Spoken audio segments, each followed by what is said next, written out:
Good evening, everybody, and welcome to another episode of OCast, your award-winning island gateway to all things geek. As you might have noticed, I am not Paul. He's having some well-deserved time off tonight. So I'm going to be trying to do what only he can so far, which is big shoes to fill. And tonight's a special night because after a few months' break due to scheduling conflicts and life getting in the way and all of that fun stuff, we managed to get the Scoobies back together to have a look at Buffy Season 5 as planned. So, as always tonight, we're joined by the efficient violence of Alena. How are you? Hi, I'm looking forward to this season debate.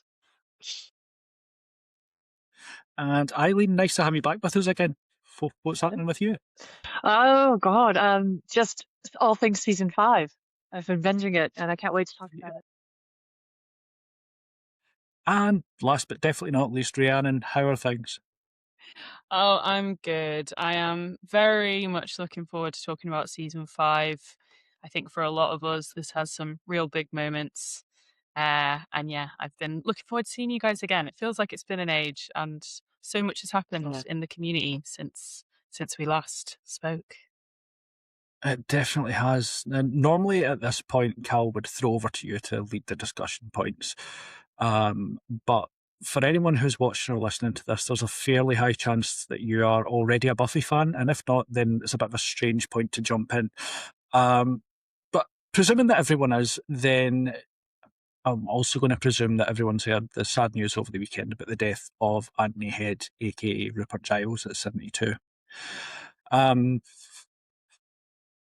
I am old enough, not everyone in this chat is, but certainly some of us are old enough to remember when he was the young dashing man who moved in next door and wanted to borrow some coffee. Now, at the time, I didn't have a clue who he was, but I always remember the advert.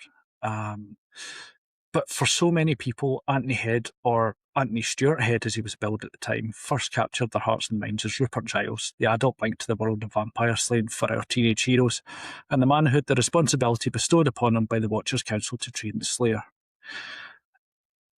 Just to sidetrack very slightly, in 1996, the year before Buffy started, Manic Street Preachers, one of my favourite bands, reached number 2 in the UK charts with A Design for Life, which opens with the line, "Libraries gave us power."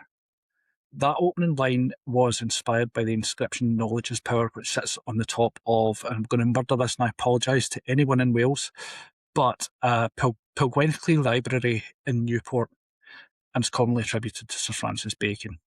And why is that relevant? Because the man that we're going to talk about for the next few minutes is indelibly associated with libraries. Dressed in tweed, drinking tea, and operating out of the school library, early seasons had Giles as very stuffy. He was looking to test Buffy and ensure she was the best Slayer she could be. But as the seasons went on, as the character relationships grew, that relationship changed, and he took on a much more prominent role, not only in Buffy's life, but in all of the Scoobs. There was a change in how he played Giles too, because you could see a tangible shift from Buffy becoming his assignment to being a young person that he truly cared for. And each of the gang, he cared for all of them, and to some extent, at times actually being a father figure for every one of them. From the outset, though, despite the rules and tests, there was always a depth and a warmth to the character of Giles in a way that, for me, Donald Sutherland's Watcher in the movie never managed. Um, Certainly, the turning point for me was probably Helpless in season 3, where after having forced Buffy through the various trials that the Watcher Council insist upon, ultimately he chooses Buffy over his decades of work that he's put in with the council when he stands up to Quentin. As the seasons went on, we got to see a bit more of Giles, the man.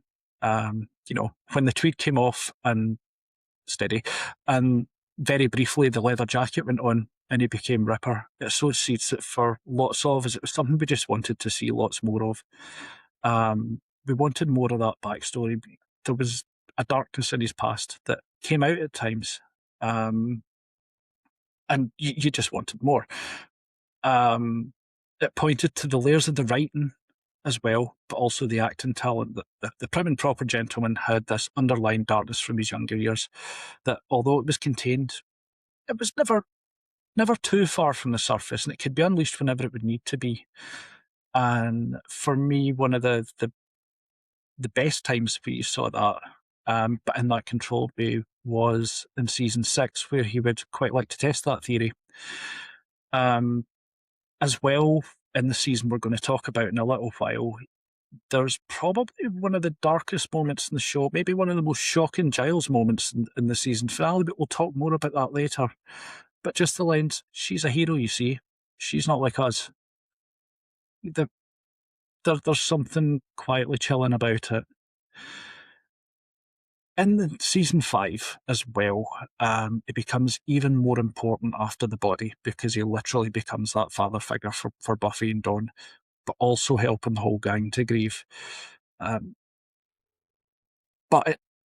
there's never any wasted movement with the story, because as the season progresses, Giles realises that simply by being there and always being there for them to turn to, he's in a way is holding them back from becoming their potential. And that leads on to season 6, and probably for me one of the standout moments in Once More with Feeling. He gets to show off his singing chops on quite a few occasions, whether, and I'm sorry to any fans of either The Who or Limp Bizkit, but in season 4, Where the Wild Things Are, he does absolutely the best version of Behind Blue Eyes.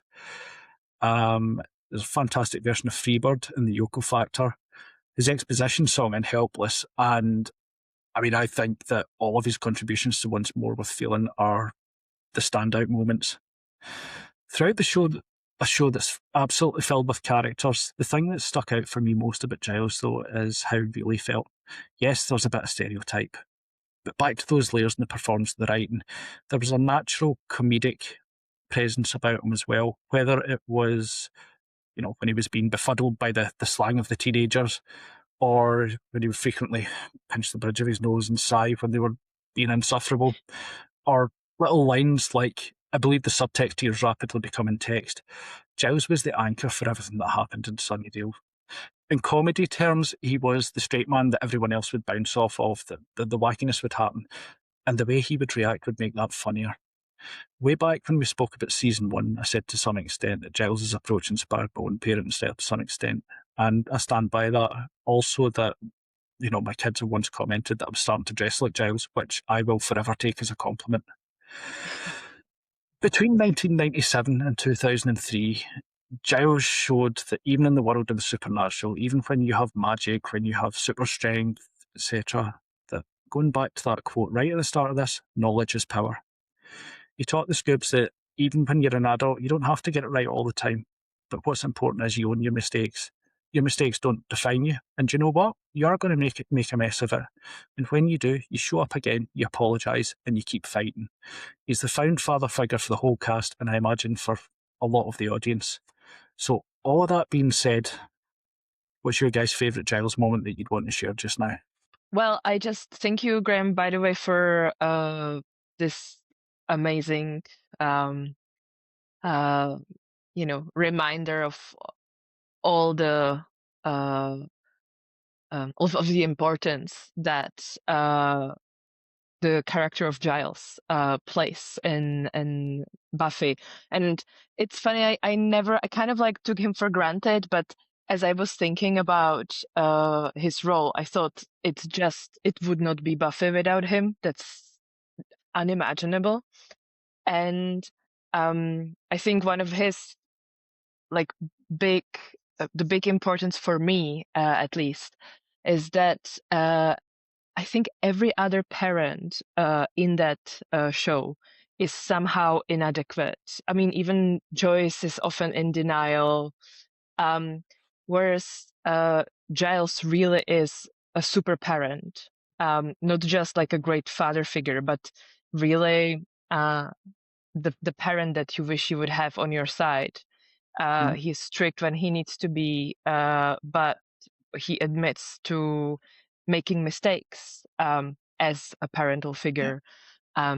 and the way he stands up for Buffy in various situations, including the one that we will talk about probably later, that happens at the end of season 5, where he's not afraid to like show very ambivalent strengths. I think that's just something we would like to have on our side, with regards to our own parents, probably. But anyway, not to speak too long about it. There are many moments that I like with Giles, but I think I would remind us of the episode from season 2, Lie to Me, when Buffy confronts her former classmate, who is trying to sacrifice innocent people to vampires to save his life, because he has a incurable disease. And even though he's the villain of the episode, Buffy struggles to see him just like that because she also feels for him. And she asks Giles, does it ever get easier? And he's like, what do you want me to say? And Buffy, because she understands that if he tells her the truth, it's not going to be anything consoling, just says, lie to me. And he says, yes, it's terribly simple. The good guys are always stalwart and true. The bad guys are easily distinguished by their pointy horns and black hats, and we always defeat them and save the day. No one ever dies, and everybody lives happily ever after. Yeah. Eileen, do you have a Sorry, favourite moment? that really got me. That just the lady's reading of I'm it. really trying to hold it together. I'm like literally on the edge. So to me, that was just, he was very lucky. He got a lot of the best lines, and there are a few that I just wanted to mention. I mean, the first one that comes to mind is in Prophecy Girl. I believe this was in the final episode of season 1, when Buffy learns in the prophecy, she learns that, she's going to get killed by the Master, and she goes anyway, but in order to go, she has to punch Giles in the jaw. And when he comes to, I can't even remember who's with him, but they're like, you let her go? And he was like, I did not let her go, as the soon-to-be purple area of my jaw is about to attest. And just these fantastic lines, like Cordelia at one point saying to him, one day you're going to wake up in a coma. And he's like, one cannot, wait, never mind. It's just his constant sort of frustration, but humor that really, that I think made the show so much more well-rounded. And I think you're absolutely right about the comparison with Donald Sutherland. Nothing wrong with Donald Sutherland. He's fantastic, but Giles brought a huge depth and nuance and so many facets to the role. I gotta say, he may have been my favorite character, actually, even when I was a kid. Yep, definitely. Yeah, he was that grown-up you could trust, which was Yeah. very special. I feel like I'm very much going to echo what everyone else has said here, but thinking about what you just said there, Eileen, about the adult you can trust. I think the first quote I need to talk about is, "If it's guilt you're looking for, Buffy, I'm not your man. All you'll get from me is my support and my respect." Which, Yeah. I'm tearing up. I'm actually tearing up thinking about it. I promised I wouldn't cry. I didn't promise that at all. In fact, I think I promised the opposite. But, No, you didn't. You can go for it. Yeah, it's good. But yeah, it's he really was such an incredible role model, such an incredible figure, such an incredible presence, and Alena, as you said, like without him, there wasn't Buffy. There wasn't the same richness. There wasn't the same tone, and I think the perfect mirroring of like comedic relief to the Ripper vibe is actually in Dead Man's Party, where you get where he says, "Oh, look at my mask, isn't it pretty? It raises the dead." But then on the flip, like threatens, which it's just amazing because it's very, I mean, I don't know if that's what basically created my sense of humor, but it might have been. It might have been. And then on the flip, when he has Snyder in the office and he's like, "Would you like me to convince you?" And I'm like, ah, I mean, that might be personally, like, that might be my favorite Giles line. I mean, there's so many, obviously, so many that are utterly iconic, utterly heartfelt, totally nail on the head in so many ways. But would you like me to convince you? I was like, Ripper. Ooh, yeah, man. Like, save some for the rest of us. Like, jeez. But yeah, no, I hope that Mr. Head knows just how much he meant to how many people and how much his craft and creativity and sincerity in his work brought comfort and joy to a lot of people. Yeah, he will be undoubtedly missed as a fantastic actor. Yeah. And just to go, well, still on topic, I don't know if any of you saw the story that was shared by a young person, particularly relevant as it's Pride Month, about Anthony Head, the sort of guy he was. Yeah, I think I read this. Yeah, so well, it's. I apologise if I get it wrong because I don't have it in front of me, but basically he'd met a young fan pre-transition, and he'd bumped into them a few times, and they'd mentioned that they were sad that the stuff that they had, the photos they had with them that were signed, were to their dead name.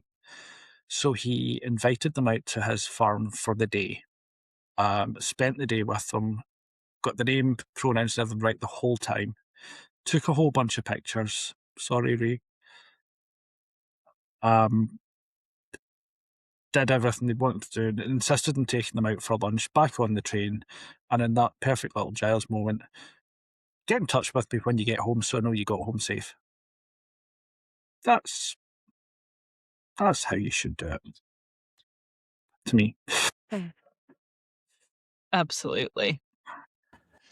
A real beyond, like, just good person, man. Like, class act, good person.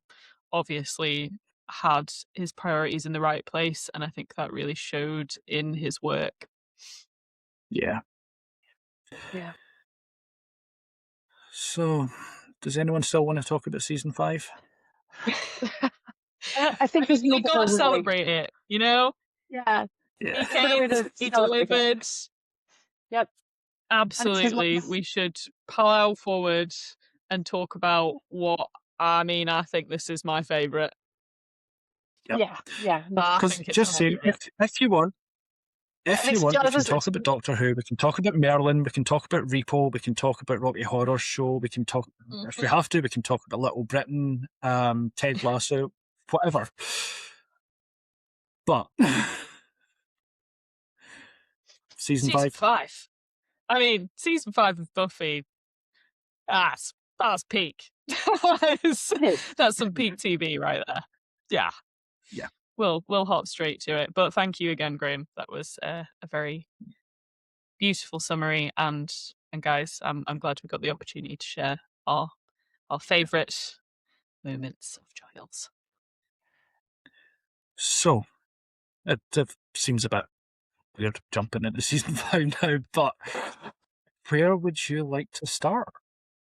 We could start with the sad stuff. Just get the tear ducts. No. I think, my goodness, I can't take it. I'm hanging on by a thread. I feel like what we need to do is address it in the same way that we all, well, I mean, I didn't watch it when it was released, but I imagine the first big shock was the introduction of a very special someone who absolutely nobody saw coming, quite frankly. What are you doing? The Dawn of the Day. Tell me, how was that? How was watching that in real time? Tell me about it. Confusing, yeah. Confusing. Yeah. And there's this line, this sort of sounds almost like a throwaway line in the last episode of season 4, where they're in the dreams, and Tara is sort of, or Tara Tara is I think I need to go find the is sort of Buffy's narrator in her dream, and then she says to her, "Be back before dawn." We're done. And every time you watch season 4 Yeah. after that, you really hear that. Yeah, and you're like, oh, she said the thing. She Because said it right there. so well done. And I didn't actually appreciate until watching it this time just how fractious that relationship was and just how sister-like. Buffy was normally pretty nice to most people. Like, she was a pretty good person. But with Dawn, she was instantly irritated as soon as she saw that girl's face. Mhm. And I really saw it this time, just how irritated she was. She was so unfair to her. She was so mean to her. Exactly like you would be to a 14-year-old sister.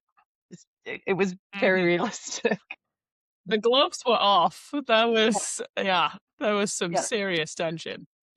Much irritation. I think as well, it's just that first bit at the beginning where they're like, "Mom!" Like, just it's obviously a bit hammy, but equally, I mean, I think any of us that have had a sister, you know, it's true at the same time. Like, it is that kind of you would absolutely do anything for them, as we obviously continue to find out as this series goes on. But like at the same time, you're like, so nice. In fact, But, I don't know you know. if you guys have sisters, but it's still like that.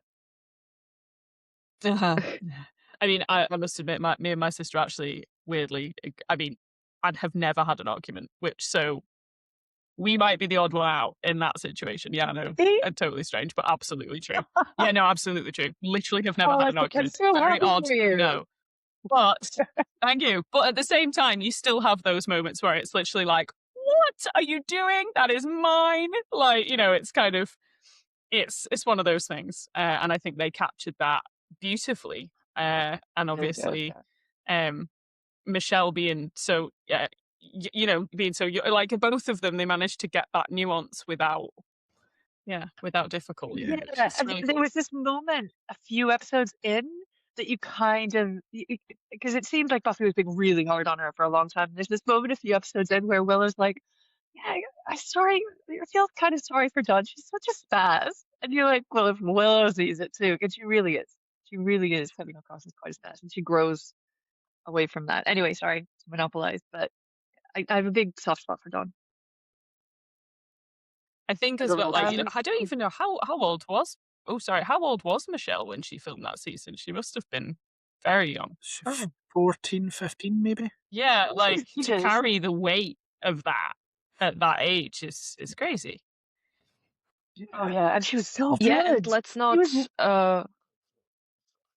let's not forget that I think at that time she was really hated by Buffy fans. Like even Michelle Trachtenberg Oh, was getting some really? hate because Mhm. a lot of people resented that character. I think if I remember correctly, originally the plan was for Dawn to be younger, so the initial few episodes are written for a younger person, and that's why she's so over the top. Or at least, I mean, when I watch it, I'm just like, take this brat away, please. Yeah. Mhm. But Yeah. I think what's Ah. happening is like both that the plan was originally for her to be younger, but then Michelle Trachtenberg joined the cast, so they had to age her. And also there is such a thing in our beautiful society as hate towards teenage girls. You know, like Yes, I have heard when they're tell like of this. fans of music groups, like we just make fun of them way more Mhm. than of teenage boys. And I think that also Yeah. was part of the backlash. So That little misogyny sprinkle. Ah, excellent. Yeah, no, it doesn't. Sadly, I am not surprised at all. And Yeah. you know that's a real shame because I think actually the older I get, the more I like Dawn as a Yeah. as an addition definitely. to the cast. And the last time I rewatched it, I actually looked forward to it, which I think was a bit of a not in a bad word. It's like I kind of because it does get to a point with the cast that you know where you're like, okay, what's going to be the surprise that isn't the bad guy? Like, you know, the bad guy's Mhm. new every season, but who's someone new to love that isn't a romantic partner or isn't like a, you know, it's cool that they managed to introduce a new dynamic at the back end of of a collection of series like season 5. That's not halfway. Like we're getting on. So the fact that they managed to introduce that is it's very cool. Yeah, I think after It's season 5 almost could have as been if the end. when I think it was planned to be initially.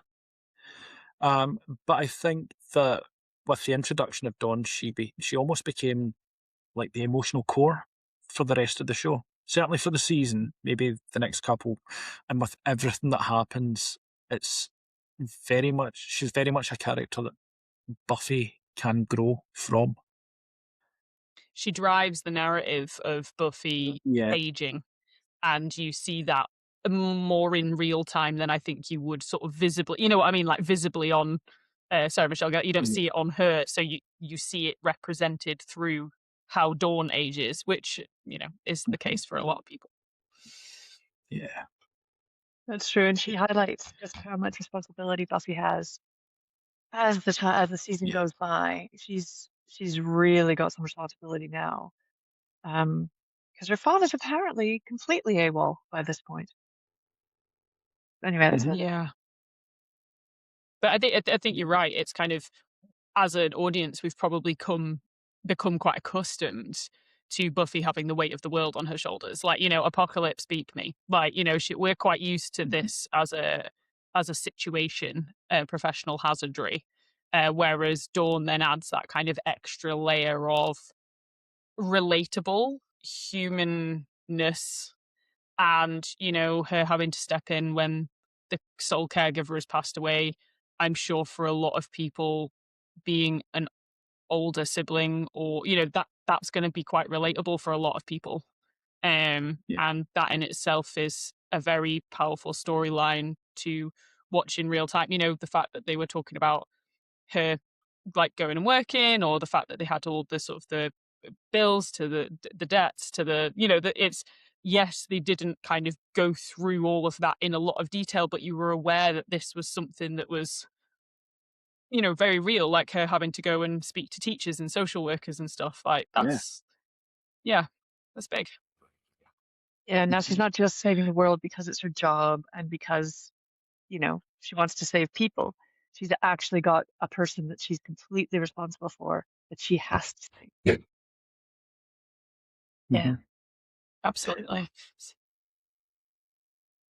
I think within that as well, from the very start, unless I'm misremembering, I'm almost certain that you've got that whole arc with Dawn as well, where from the very start she feels like she doesn't belong. So while we as the audience know something's up, she's also mirroring that as a character. She's insecure. Buffy sees her as a burden, not a sister, or something to that effect. And you see that grow throughout it, where accepts her as a sister, and then there is that brief moment where, when they find out that Dawn's the key, that why should I care? And then comes back to that, well, you are my sister, and it kind of mirrors what we said way back when we first started talking about Buffy, about how one of the key themes of the show is found family. Yeah. And that comes up in episode 5 or thereabouts, with Tara's family as well. Episode 6. Yes. Family. 6, yeah. Yeah, which has got that awesome ending, and which really, for this season, to me, is the kind of key theme of who are you? Well, we are her family, not the chosen family.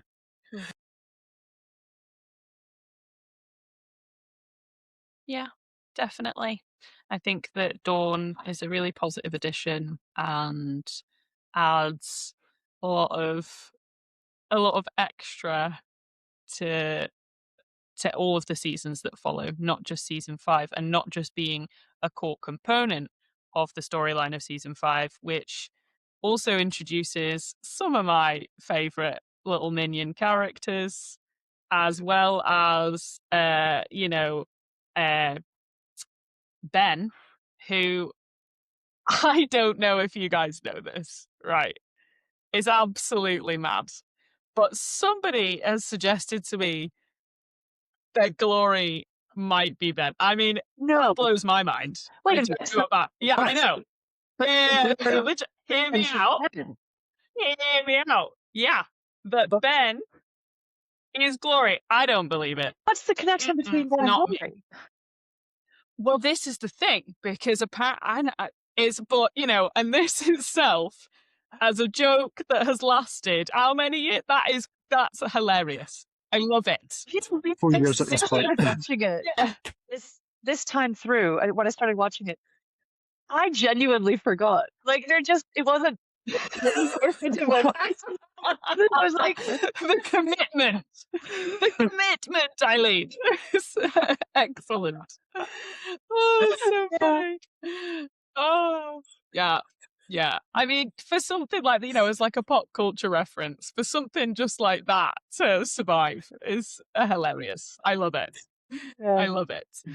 But no, I really enjoy Glory as a baddie, and I didn't like Adam, so after that, kind of coming back to something that is like, you know, glorificus, she is a god, and she's like, oh, like I liked it, I enjoyed it. It felt like we were back to the birth. Like, yeah, big win for me.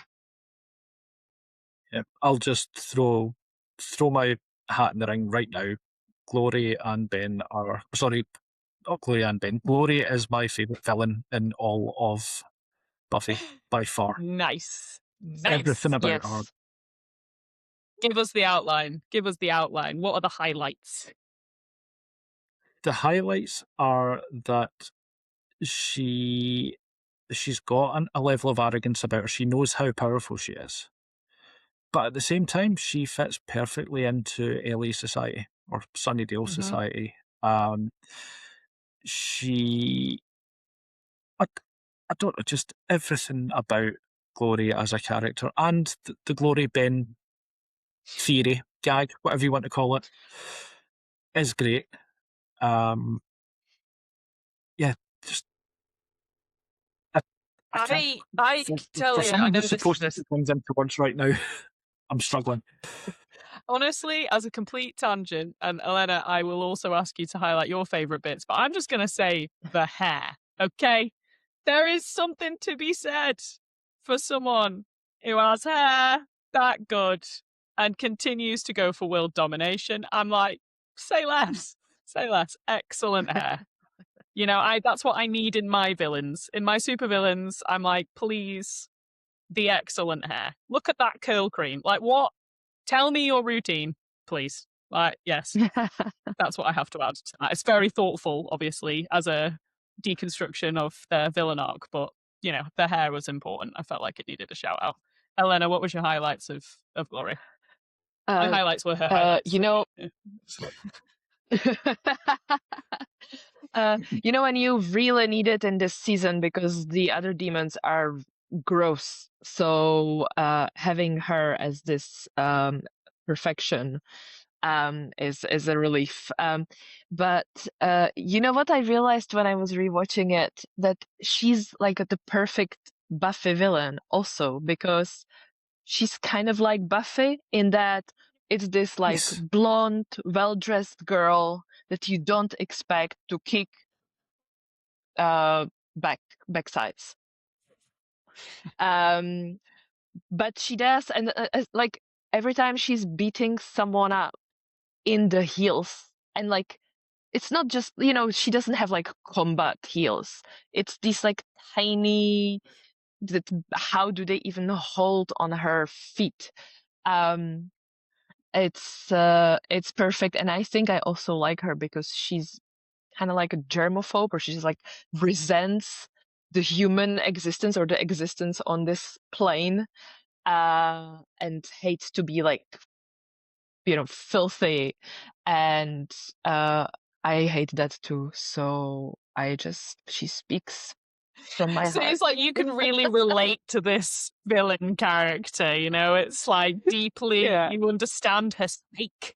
Yeah, I also must say it's very much giving the era of Elwood's What Like It's Hard, which I will always be a sucker for, hook, line, and sinker. And I love the kit and heel combat. I adore it. It's a big thing for why I'm here and present. And I also agree. I think that it's difficult because I love the mayor. And I think there's so many things about the mayor that maybe keep him as my favourite villain. But Glory is. I wouldn't change anything about her. Well, I think she's great. Is it possibly after season 4 where I don't think anyone likes Adam? Now, Adam's aggressively masculine, I guess. He's, Maggie has designed him to be the perfect, the ultimate male killing machine type thing. And then you've got Glory, who looks like Glory and could eliminate most of the world if it wasn't for Buffy, who equally is not hyper masculine. Both are very feminine and so on. I also love her little minions. Yes. What a great addition. Like, I have not seen enough henchmen round these parts. Like, that was needed. Yeah, I needed some good old crony style henchmen up in this business, and they delivered. They really did. Mm-hmm. They committed, and I enjoyed it. Yeah, and the way they address her, this is how I want to be addressed by my partner at least once a year on a special day. It's true. Oh, my most stupendous glorificousness, unholy queen. I'm like, yes, you called, you rang. It's fantastic. Yeah. I think, and I love the commitment to the dresses and the heels. I think that and the commitment to red. And it does, and this may be an unpopular thing to say, but it's true. She is Buffy's alter ego in that she's like the skanky Buffy. You can't be that blonde and wear that much red and not be a little bit skanky.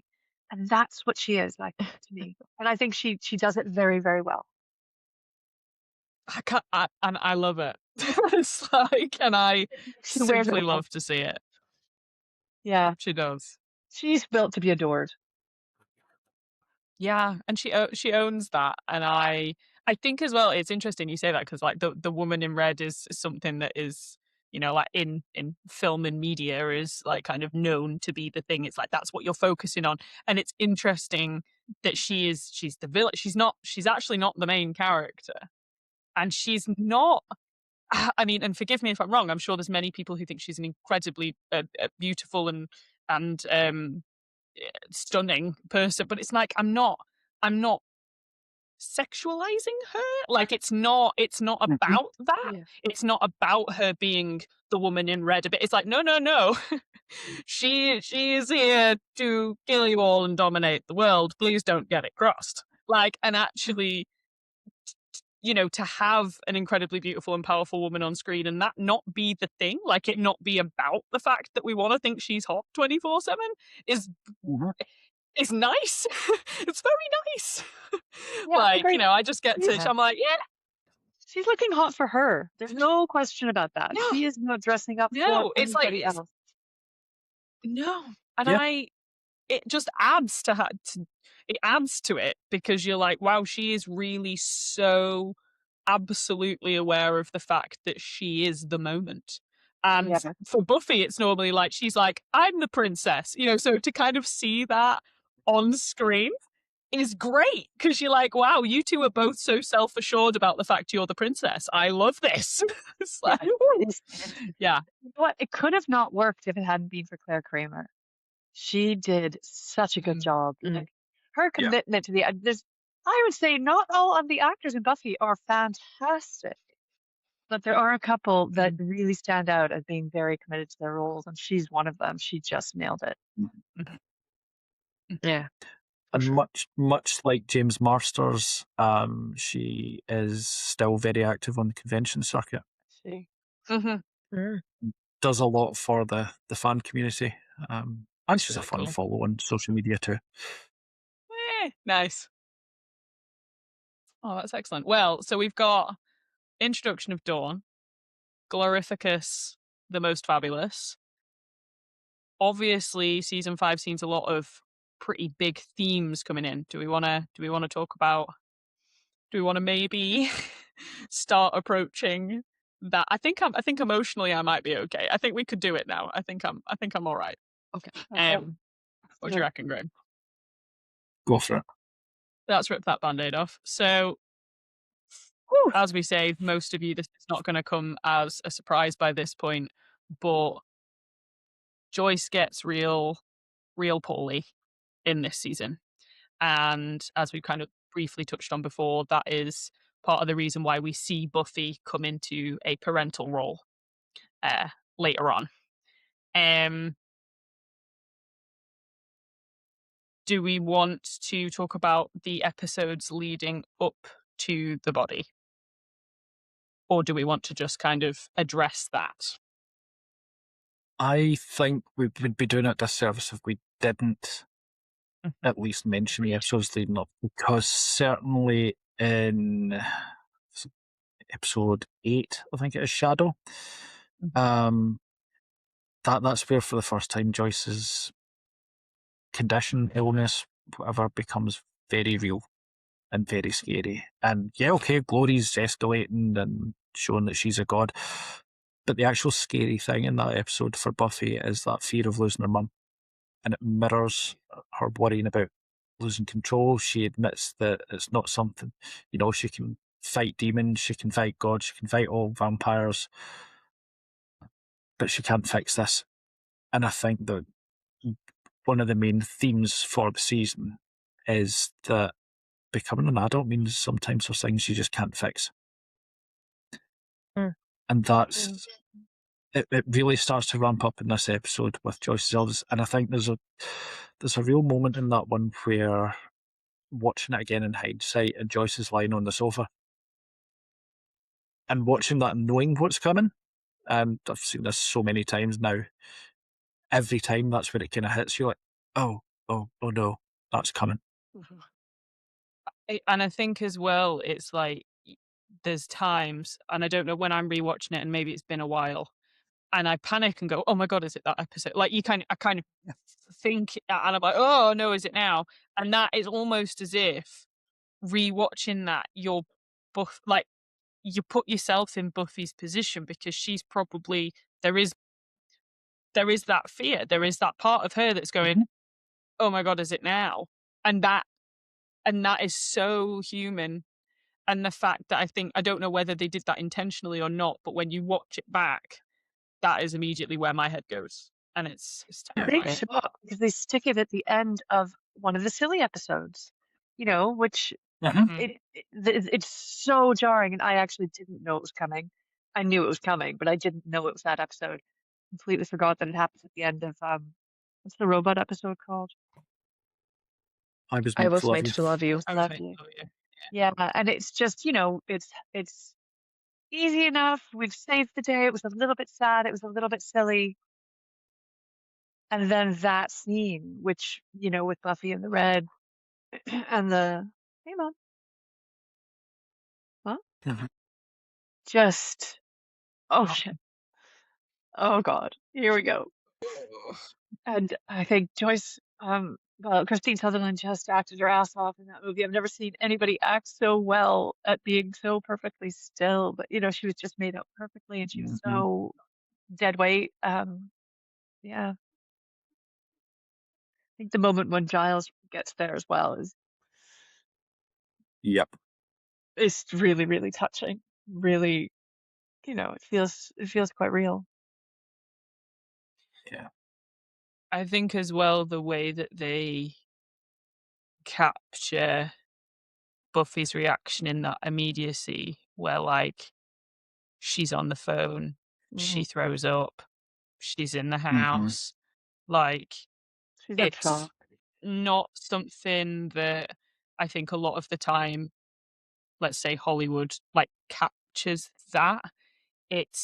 It's always, oh, there's machines going and there's ambulances, and in that scene where it shows like, oh, and she's back to, they kind of show almost what she thinks will happen, because in this reality Buffy's also someone who's seen TV shows like that and has also seen, and actually it is just more like what it would be like for her in real time.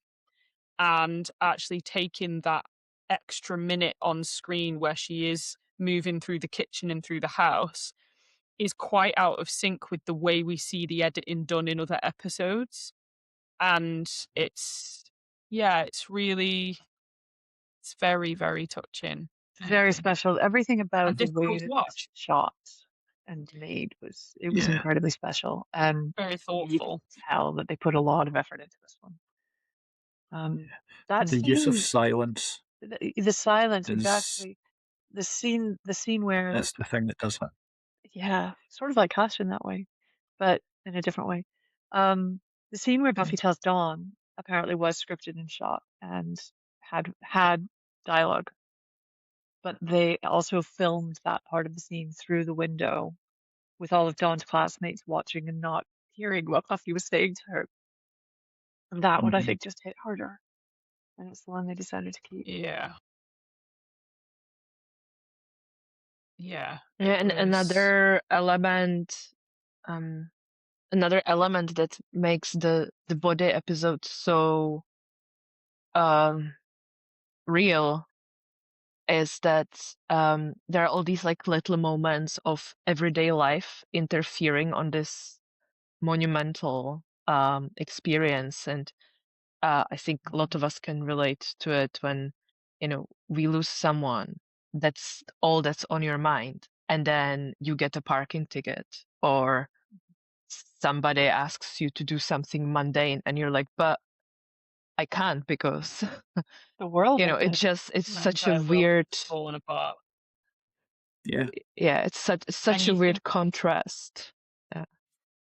And you can see for like when Dawn's in the classroom and she stood talking to the cute guy, and you can tell that in her head she goes, oh well, maybe this is me talking to the cute and maybe he's my, and you can almost see like the world of her teenage dream kind of being kind of constructed as if it was in TV. This is how it would happen, and then life comes in the cruelest and most brutal way, and having her be seen by her classmates is almost, whether that is meant to be her literally being watched by them, or kind of metaphorically how it would feel to be given that information when you've got your like all of your classmates are there, what I mean, like it's kind of, it felt like as always they use a lot of metaphor and they play with things like that, but it whether that is a literal interpretation or not, it felt it was very thoughtful beginning to end of that episode. I don't think there was anything that wasn't considered, and very human episode. Can we talk about Anya? Yes. I think that she was, comic relief for such a long time in every episode, and in this one, at first you're like, she doesn't have a lot to do here. She doesn't get this. She doesn't understand what's happening. And obviously, in her scene, she makes it clear she doesn't understand what's happening in exactly the same way a human doesn't understand what's happening. And it's even more profound because at such an age, the contemplating death for her is terrifying. And I just thought Anna Caulfield did a wonderful job of that. And she's well known for it now, I think. And it was, I think it may have been the best scene. It may have been my favorite scene, actually. There was, and it's something that it's actually a scene that I still find really hard to watch without sort of, as a person, as an individual, bringing up, I think, experiences of my own grief. Is, I'm pretty sure she says like, and she'll never have eggs. And for some reason, I don't know why, that just like, it doesn't matter where I am, what I'm doing. If I'm rewatching that episode, I basically have to stop it there, go take half an hour and then come back, because I can't, there's many times throughout Buffy that I relate to Anya and the way that she presents information. And I know that I've seen some discussion online previously about how she is meant to present this in almost like a kind of childlike perspective, as if she's like coming at it from, because there's no one in the cast younger than like Dawn's like sort of 14, 15, there's no one younger than that. She's kind of coming at it with this entirely like innocent perspective, essentially, of going, and no one will tell me what is going on and I don't understand. And yeah, it's something about that where she's gone from being like, yeah, right. And you think of her as a capable and competent adult at all times, but actually for many adults will never have experienced this kind of loss before, and to see the people they love grieve and to then feel guilty that they're feeling as sad as the people who are experiencing it in the first degree. And it's just the way she says it. Yeah, it's something I can't remember exactly the line, but I swear she's like, and she'll never have eggs. And I no, that's me. I need to take 20 minutes. I think it's the fact it's something so mundane as well. It's not that she'll never have this giant thing. It's, literally, I've just had eggs. She's never going to have eggs again. For me, No. brush her hair, which is exactly the same line. She'll never have eggs or walk or brush her hair. For me, brush her hair was always the one. Mm-hmm. It's exactly the same.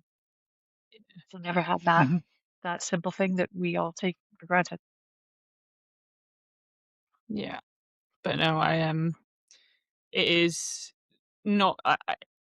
It's so strange to call it television, because in many ways I think this part of the storyline with Buffy and this episode goes further than that. Like, it really is a artistic capture of what it feels and looks like to go through that and to experience grief in that way. And I think they did a really rare job of that. No matter what TV show it could have come from, I think that in itself is world class. It really was. Yep. Yeah. Yeah.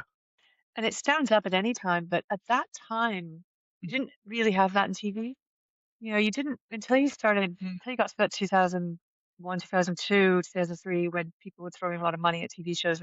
It had been proven by this point that TV was what people wanted. They liked the episodic arc. They liked the way a season played out. They liked the way a series played out. That was down to shows like Buffy, and there weren't many of them. To have something that's like, if you look at it now, it seems almost like a hybrid between Monster of the Week and something that's much, much bigger than that, much better than that. What they did on a pretty, I know they had money, but not compared to, I think, I don't know what TV money is like. The billions of pounds that Amazon now spend on stuff, crazy, kind of exactly insane. They did it with passion. There's some money, but they did it with a lot of passion and a lot of care and a lot of really attention to detail. And just the willingness to be that bold and say, no, this isn't just a little show about something different happens every week. This is much more than that. Very special. Yeah. I think that, I generally, when I think you see any of these greatest episodes of TV of all time, I've never seen a lineup for them that the body isn't in. I've never seen a lineup that doesn't include the body. And anyone who hasn't ever seen, there'll be the kind of the obvious ones that people expect of, like, I don't know, Sopranos or Mad Men or something. And then out of out of nowhere, it's the body is always up there by like one of the highest rated episodes of TV ever, because it deserves it for the love and attention and consideration that they gave for that. It really is incredible. Well, we managed to talk about that and hold it together. I nearly cried at the talking about brushing hair and eggs, but we got through it. And I hope that any of our listeners who, if you guys are going through something similar at the moment and Buffy brings you comfort or anything like that, I hope you know that we're all sending you our love, and hope that Buffy can be that safe space for you at the moment. Yeah, there's obviously some. But season 5 is heavy. Season 5 is heavy. I feel like we can't get through this without it being incredibly heavy and emotional, if for all the good reasons, right? Like, how incredible that they've made this into TV and something that we care about this much, and manages to say so much. But equally, like, it's a heavy season. It's a lot. Yeah. And the end does not get any easier. Do we want to talk about do we want to talk about favorite episodes? Do like favorite and least favorite, and then maybe we can talk about the finale. Does that feel right to everybody? No. I feel like we need some jovial back in here. We need to balance the light, shall we? Or else, we need to get some joy back in. I think I'm going to go out for a walk. Out for a walk. I tell you, I'm planning on getting that tattooed. Actually, that's on the list. We'll thought about it. And that's a good one. It's I'm gonna get it. Yeah, I'm very excited, and I'm gonna get it like here. I've got a plan. I'm very excited, but it is class as far as the line is concerned. Favorite episode, Ryan. I'm just gonna go. I'll just go for it. Go. Do it. No. Which favorite episode? It's not a favourite episode because we just spoke about it at length and we're trying to go jovial, but artistically, it's the body. Well, yeah, I feel like that might be a given. Am I going too far to say that's probably everybody's favourite episode? Yeah, it's like Hush that way. Yeah. Okay. Okay. Eileen, it's not your favourite episode. It is mine. I feel like. Oh, it is me. Oh, it is your favourite. Okay. Yeah.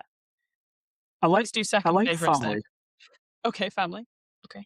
I think Family's a good episode in terms of, exploring again those themes that have been present throughout the whole show for Tara specifically of that found family, and how they all step up at the end. And at that moment, you get maybe one of your first moments for the season where you're kind of like someone's walking past with a tray of onions. There's something in my throat, but it's consistently a good season. It's difficult to pick. Spike's whole arc as well. Full for Love is it's full for love. It's got lots of William content. His bloody awful poetry. Yeah, bloody awful poetry. Yep. You've got all the bits of Tara's arc where Glory's done the fingers in the head thing that we've not even went there, but there's so many good episodes in this season. It's true. So it's difficult. I think another.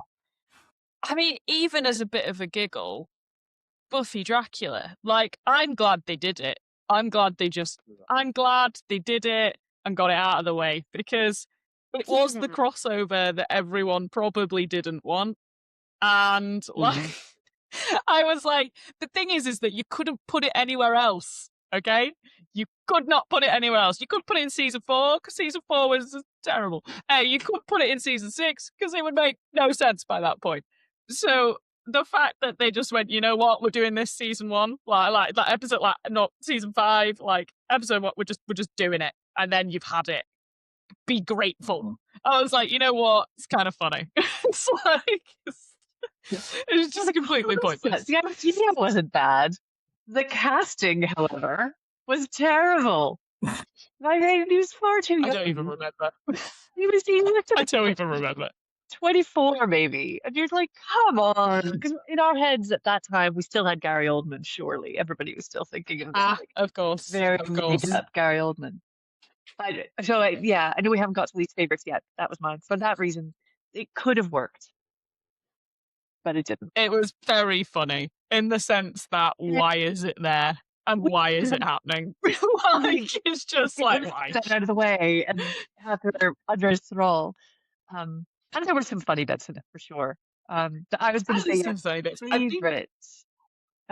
Fool for Love was my favorite as well, but more for there was nothing else really going on in that episode except Buffy and Spike, and it was a conference call. It was a meeting. It was a professional conversation, but a lot more dramatic than that, obviously. And the first time we ever get to see those scenes, Spike killing those other Slayers, and I wish they'd actually gone into more detail about the Boxer Rebellion one, because you had no idea how he bested her. The one on the underground was a little bit more detail. He was just a badass in that Boxer Rebellion one. I would have liked detail, a bit more of his history. Yeah. Um, It was good that we got Mhm. some of it, though. I really enjoyed those scenes, like, sort of as a... I mean, yeah. because, Angel's, like, when he's, like, Liam or whatever, and his Irish accent's terrible. No Terrible. offense. It's like, I'm sorry to say it. Sorry to say it, but the Irish accent was bad, David. Sorry. I don't know why does But Angel not have an accent and Spike does. yeah, like, what? Yeah, I'm like... Anyway, but I like the history throwbacks. Sorry. No, I get it. But yeah, I like the throwbacks. I like getting that little bit of depth and wealth of these characters that have been alive for hundreds of years, and we don't get to see anything other than the here and the now. Yeah. I also thought that was real fun. And as I say, for Dracula, the last point I'll make on that one before never speaking about it again, is I like I like the fact that it almost reminds you how far you've come. Because in season 1, you could have seen an episode like that and been like, well, obviously. It Like, probably been. but actually, yeah. But whereas in season 5, you're like, we've grown. Why is this here? And in a way, I think it shows you just how different, like the comparison level about, like, where we're at. And it's like, actually, there's no place for this anymore. We're big boy leagues now. Like, and it's interesting as a slight throwaway until you get to Once More with Feeling, which I'm so excited to talk about next time. But That yeah, might be an episode on its. yeah, just on its own, and we've got to sing the whole thing. Okay. But yeah. No, I think that's a fair shout, Eileen. Those are some good favourite episodes outside of the body. Alena, what about yourself? Well, I will lighten the mood further and open myself to ridicule and say that Buffy versus Dracula is my favorite episode. I'm not- Yes! Yes! I was just Go! listening to you, going after it. Obviously, Amazing. I'm not saying it's the highest quality episode. Yeah, Absolutely talked not, but about that's not those. why we love it. It's like... But let me make a case for Buffy versus Dracula. So I'm sorry. because the thing is, like, I always look forward to that episode, and I know when it's coming in season 5. I'm like, yes, give me. I think that trashy horror genre is just must have when it comes to vampires. Like, you need trashy horror about vampires. It reminds me a lot of the mockumentary What We Do in the Shadows. Yes. So good. I think it's set. I I love think that. it's set the sort of it ran so that it walked so they could run. Like, that was very core, I think, and probably where the inspiration for that came from. Totally. Yeah. I love that Giles gets enticed by all the wild maidens or whatever their official Brides of name Dracula. is. Uh-huh. Yes, right, yes. I love watching Xander eating insect because that just, 'cause he's gives me satisfaction. It feels right. Yeah, it feels right watching Xander be like, what's he called? What, Renfield? That's what it's, yeah. Yeah. I mean, I do like it much better than when he's later upset that he's no longer Dawn's crush, for example, and So some weird. other infamous So Xander weird. moments. And also, unfortunately, canonically, like canon, they end up together. Like, that's canon, and that is minging. I think. I'm sorry. When does that happen? That is canon in the comics. Yeah. In comic books. Yeah. Oh, that's so gross. Yeah. Isn't it? They have a baby at the end, don't they? Worthy. Gives me the shivers. I don't like it. The comic books that are considered official canon. So. Yeah. Anyway, moving swiftly on from that, so we don't have to think about it ever.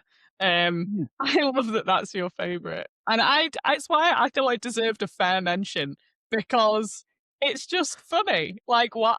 Why is it there? But equally, I love that it is, because in today's time, you would have the equivalent of doing like a Twilight episode, or thereabouts. You know, that would be the kind of the sort of the 2010s equivalent of what you would see someone taking the mick out of. And I love it because there was loads of memes at the time that popped up being like Buffy versus Bella situation, and Buffy would stab him. It's like, it's like, but and lots of other things beside. But you're right, there must be a place for silly, trashy vampire horror in the realms, because otherwise it's just, I think they had a lot of fun doing it. I think funny. they had a lot of fun writing it and producing it. Yeah, and they don't take themselves seriously in that episode. Yeah, so, exactly. that would be a problem if they tried to make it serious. But yeah, no, 100%. It's a good reprieve before a lot of heavy stuff, and I like that they gave us that. Yes. Yeah, it's a good little silly gem. What's the episode where they run from Sunnydale? It's near the end, and they're in the Winnebago. the spiral. Yeah, that's the second last wonderful episode. fun. Yes. Yeah. I like that one. That's Or the third last. Yeah, that's also funny. It's that's also good. For the horses. Yeah. I think my side, I mean, it kind of, so aside from the body, the last episode I think is probably like, it would be a bit of a tie to say which is my favorite, actually, because of that. And I like the fact that the dude who was, the guy that, Spike goes and beats the magic seller, and he's like, oh, you don't think that just underdwellers worship the beast or something. And I like the fact that they use a throwaway character to have purpose. It's like there was a reason that guy was in an episode, and it's not just like, oh, we've seen him and now we're never going to see him again. It's like, actually, you found a use for him as well. Love that. I enjoyed that. Also, Joel Grey. I think so. I'm not good with names. I think you're probably right. Yeah. But what I want to say as a slight, I was slightly devious, because I'm sure I'm hoping everyone who's listening to this episode knows what happens at the end of season 5, or are you going to be in for a real shock? So what I'm going to say is, if you have not seen season 5 and for some reason you are listening to this, please stop listening now if you have not seen the last episode. Please. Thanks. That's the only warning you're getting. Yeah. Bye, Graeme. Bye. But I will tell you that so my partner had not seen Buffy. And I did that to them, and I didn't tell them that anything was going to get okay again, and I let them go through that thinking that was it. Until then, we obviously started watching season 6. That is, it was a kind of, yeah, because it felt fair, but also the power I held in my hands felt slightly unholy. I was like, what have I become? What have I become? And he was in pieces, like, actually not okay, and was like, and who's the protagonist? He was like, oh, obviously it's Willow. Oh man, I was sat there going, I'm gonna have to get you to watch season 6 now, because like, I felt so bad. I was like, oh, sweetheart, I was like, should we watch the next episode? He's like, I don't know if I can. I'm like, yeah, maybe you should. Just maybe you should. Yes. I'm going to break the news. So basically, at the end of the last episode of season 5, Buffy martyrs, and she sacrifices herself for the world and for her sister. And so her mortal life does come to a close. And yeah, it was I mean, I can't even imagine what it was like seeing that in real time, not being able to then start season 6 immediately. I don't even know. It was rough. Really rough. It was very rough. And, again, having probably watched the show start to finish 9, 10, 11 times, from pretty much the moment when the portal opens until the very end scene, I struggle with it still. Thinking about it now, I'm like, nope. Just nope. And it's a lot of it is the reaction of the people on the ground when they realise that's the bit that gets me, between probably Willow and Spike most of all. Yeah, To them. Spike. Yeah. Spike Um, gets me because this happens later, so I don't want to. There's a comment later on about what he could have done differently, and while I'm watching, and it's so mean and it's so bad, but while I'm watching that scene when the man we were talking about, the throwaway character, throws him off, and you're like, how did you mhm. how did you let yourself get so easily taken out of the equation? How did you? Why? Come on, Spike. And I know that's so mean because he was totally willing to sacrifice himself, but he didn't manage it. Would have been a very different And it just feels like it's like if it had happened any other day, any other fight, it might not have had the same kind of consequence. Totally, it was is the moment. Yeah. I think the lead up to it as well, when they're heading out and he's got I know you'll never love me. I know I'm a monster, but you treat me like a man, and that whole bit as well, that's when it starts thinking about it. And the fact she expects him, she makes it clear that what she expects him to do, and she knows it's too much to ask, but she does anyway. And this is Spike. He doesn't have a soul. He is a demon riddled house. I don't know, suit. And yet he is one of the most human characters in, well, all of it, but that episode, particularly, it's at the end, oh man, yeah, no, absolutely broken. Absolutely broken. And at this point, I feel like we can make a shout out to Giles and the bit we were talking about earlier, that when he is cold. Whoa! Mm-hmm. I got frostbite off that little ripper moment. Anyone want to do the honors? Mm-hmm. Graeme, walk us through it. So Ben, who some people think is Glory for some reason, is on the ground. It's quite hard. And Giles goes up to him and says, "Can you move?" And Ben says something to the effect of, "If she could have killed me, I'm going to need a bit of time." And Giles says, "She couldn't have killed you. Never. Sooner or later, Glory's going to re-emerge and she's going to make Buffy pay for that mercy and the rest of the world with her. Buffy knows that, and still she couldn't take your life. She couldn't take a human life. She's a hero, you see. She's not like us." And Ben says us, and Giles takes off his glasses and just quietly smothers him. Doing what needed to be done. Protecting Buffy from having to do it as well. Yeah. And I think part of that's probably having seen the effect of what happened to Faith when she accidentally killed a human. Yeah. I think you're right.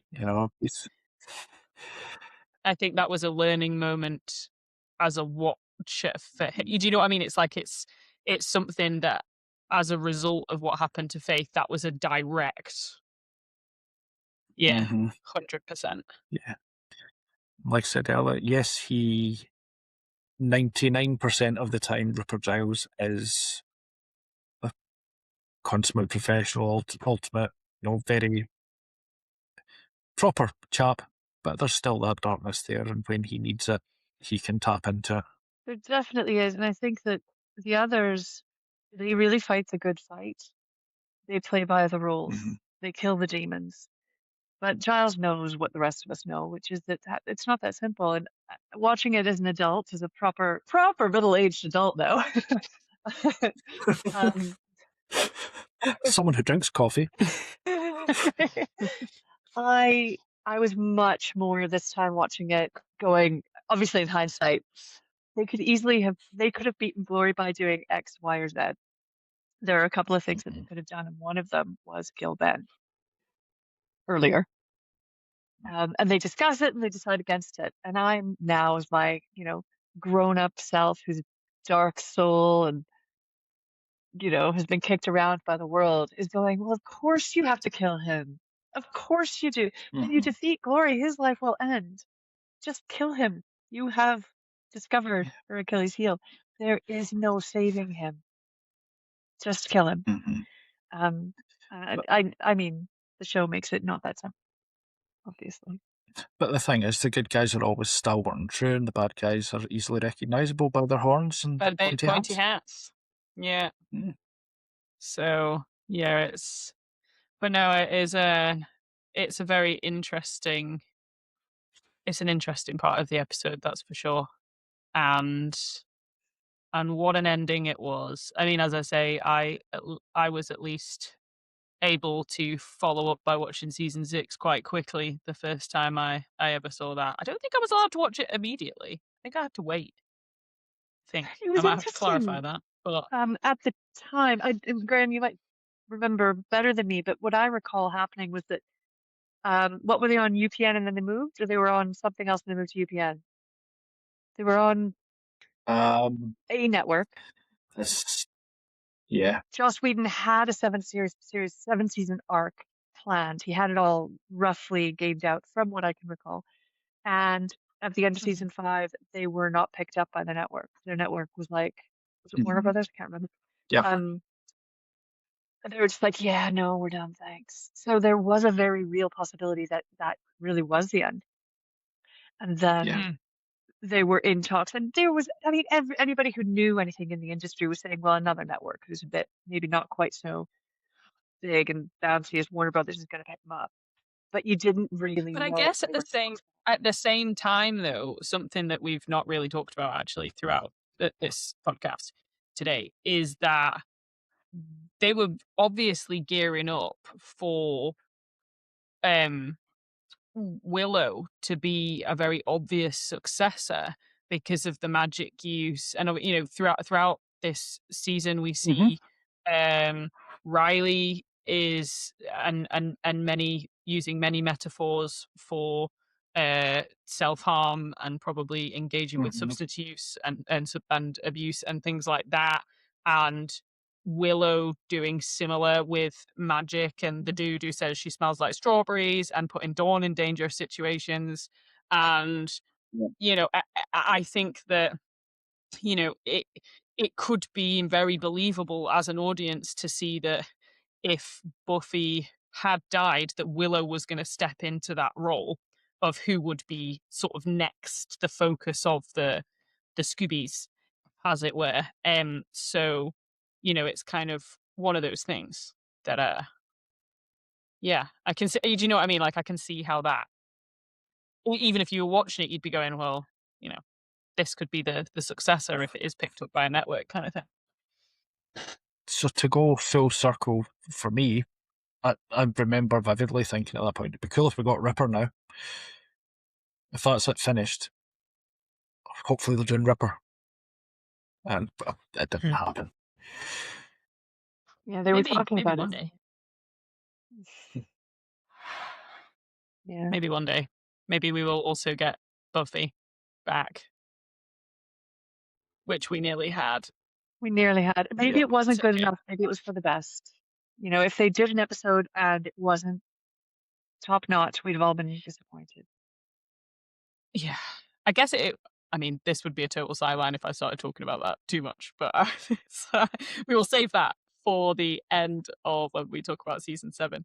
Is there anything else we feel like we want to take apart, we want to analyze, we want to talk about when it comes to season 5? Obviously, her breakdown with her relationship with Riley happened. Oh, then he went away. Yeah, he went away. Yeah, oh no. Oh, what a shame. I mean, don't get me wrong though. I do think the bit where she like runs for the helicopter was totes emosh. Like again, another Yeah, it heavy was. level where she's like, it was, to see her kind of going, not being heard, and Eileen, like she's trying to shout over the blades. But it was appropriate that Yeah, like she was unheard because she didn't really love him. She didn't love him enough. she did. Nah. And Also, though, actually, he's I been think getting again in the pretty. whole, I it personally just, wouldn't find that stuff easy to forgive. yeah, I think it would have been, I think it was appropriate that he went away and that we saw him again at a later time, and that actually, sorry, we've been joined by a small furry friend. Hello. Mish. Oh, sorry about that, guys. Yeah, so I think it's appropriate that he's headed off. I think it wouldn't have contributed any more to her story, really. And actually, the story is about her, like, at that point. I think Anyone to remove disagree? all of Anyone her. have anything further to add? No, To remove I think all the only other part, yeah, I think the only other part I'd thought of was, again, in relation to Spike, the whole Spike and Joyce relationship and why he was as cut up, and him going to leave flowers, which is why he was out for walks, etc. as well. She was a But nice lady. yeah, she was a nice lady. And when you see him in the earlier seasons when he was evil, he could have killed Joyce on several occasions, but didn't, because from that first yes, thank you, from that first interaction, she was nice to him, and that's really all he wanted. Yeah. And He you just see more of that wanted to be in seen Full as for a Love. person. Yeah. Oh, guys, season 5. Will there ever be better? I mean, I think it's just difficult, isn't it? Because we got together to talk about this this series that we love, and this is the peak. This is the this top tier of why I certainly go back every time. To go through all of the build up that led to ultimately a totally heart-wrenching emotional time in season 5, and I'd do it all again, and I have done many times. So do any of you not have season 5 as your favourite season? speak 5. now. I'm like, it's like, oh, no way! Really mad. Talk us through it. Where does it sit? Please tell me it's at number 2, or I'm gonna have like doubts. Explain yourself. I'm not completely deranged. It is a like second favorite, and Rightly so.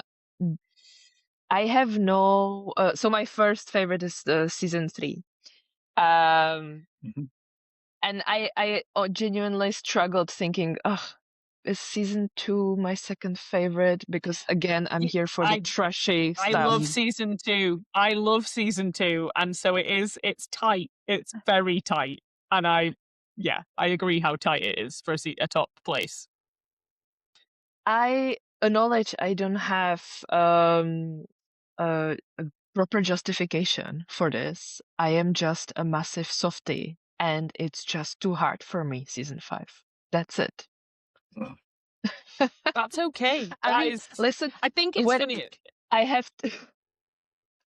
I was just gonna say, as I rewatched it, and I'm even more soft-hearted now for certain reasons that have to do with biology. But I this time I even found it hard when the Cobra demon gets beaten up.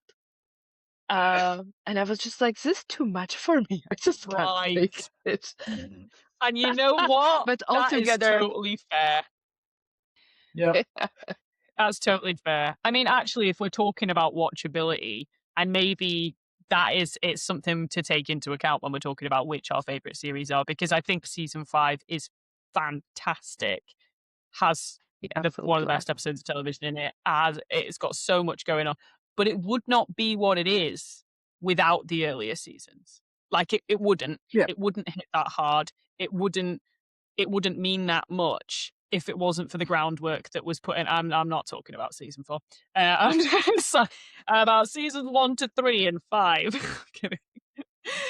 But because I love season 2, and I know we've talked about it previously, but it wouldn't be what it is without those seasons for a very good reason. No. It couldn't be a standalone.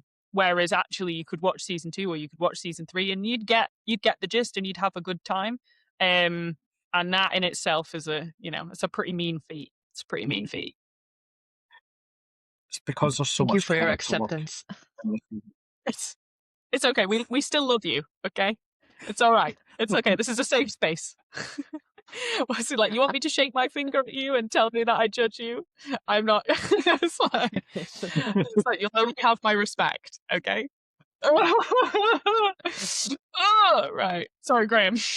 You were saying. No, I was just going to say it's the culmination of the character work that's went in, the characters that have been developed over the years. You've built, with the exception of Dawn, because she only came into it in this season, but with everyone else, you have built some sort of emotional connection with the character over years now. You've seen them grow, and for Joyce for the effect of Joyce's death on all of those characters, and then to have it mirrored with Buffy's death at the end.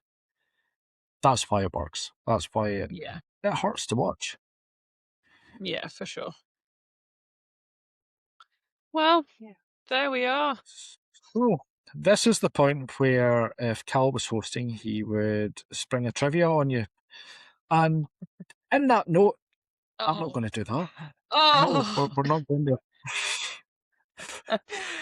Sorry, Cal. Because I have not prepared. I've prepared even less because I didn't make any questions. That is very generous of you, our Lord and Watcher Graeme. Thank you so much. So, to be fair, a gift. The gift. A gift episode. All my preparation points. All my preparation points went to the intro part. To be fair, yeah, and it was very touching and very well said. So, on that note, we will be back in about a month's time. We will look at season 6, I believe, unless I've stopped being able to count. Is there any final things we need to mention, need to talk about just now? We just need to check. I'm going to have to... check the chat. Which I'm now realizing we maybe should have done before now. We didn't. We maybe should have done that. Yes, let's see. Let's we've got Cal messages in. My own fave Giles moment is from the second to last episode where he's getting trounced in D&D. Just so endearing. That is so true. Yeah. Oh, set in Good season point. 7. Yeah. Yeah, I love that. Okay. I love that. that whole scene is wonderful. There we go. He checked. Oh, big up to G-Man hosting his first gig. Hey, thanks. That's you. That's you. Amazing. Thank you for leading us so ably. It's a team absolutely. effort. Oh, and I'm apparently going to be giving some. I've probably done some quality thumbnails this time round. Just for our listeners out there, I'm apparently managed to get a bit of a reputation with in edits because of my incredibly expressive features and like just generally being a bit of a donkey on screen. So if you listen to us rather than watch us, I hope that I have you fooled into thinking that I'm incredibly nonchalant. Sadly not.